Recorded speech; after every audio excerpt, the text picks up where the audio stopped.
কি মিন্টু ভাই, বৃষ্টি বাদলের দিনে আপনি কি করে বেড়াচ্ছেন মাঠ ঘাটে? এই তো ভাই মাঠে আসলাম। এই যে মাঠে বৃষ্টিতে পানিতে একদম পাট কাটতে যে দেখতে পাচ্ছেন কি অবস্থা। হ্যাঁ, গরম পানি, পাটটা সব পানিতে ডুবে গেছে। তো একটু মাঠে পরিদর্শন করতে আসলাম। ঠিক আছে, এইখান থেকে আবার ওই লাউয়ের ভেয়ে আপনাদের দেখাচ্ছি যাই।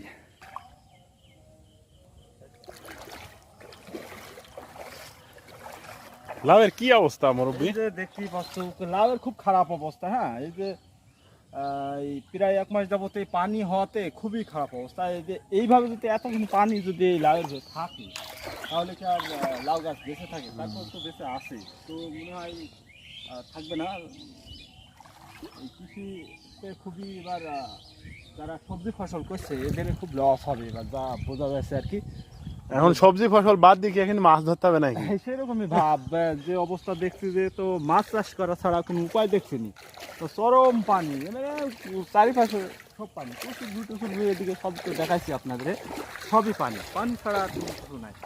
এবার রাস্তা গিয়ে ওর পাশে আপনাদের দেখাচ্ছি, ঠিক আছে?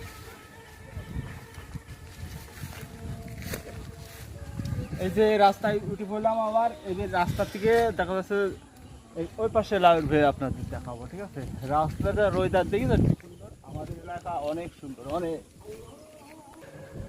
মুরব্বী কি করছো?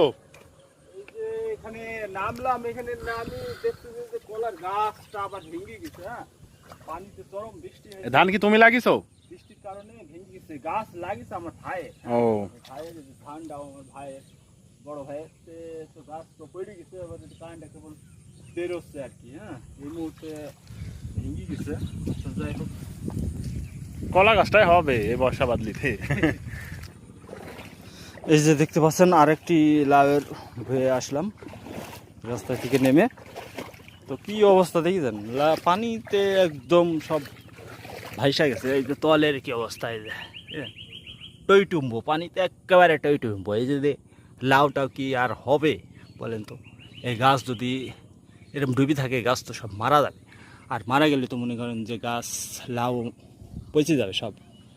দেখছেন কি অবস্থা আমার এলাকার, খুবই খারাপ অবস্থা, খুবই। আচ্ছা, আর পাটও তো হবে না, পাটের অবস্থাও ভালো না, পাটও হবে না এইভাবে পানি হলে, হয় নাকি? আচ্ছা, যাই হোক, আবার ওই যে আকাশে কি মেঘ দেখেছেন, আবার ঢালবে, নামলো বলি পানি। আচ্ছা, এখনই নামবে। যাই হোক, এ পর্যন্ত এটা রাখলাম। ভালো থাকবেন, সুস্থ থাকবেন, আর ভিডিওটি লাইক কমেন্ট শেয়ার করে পাশে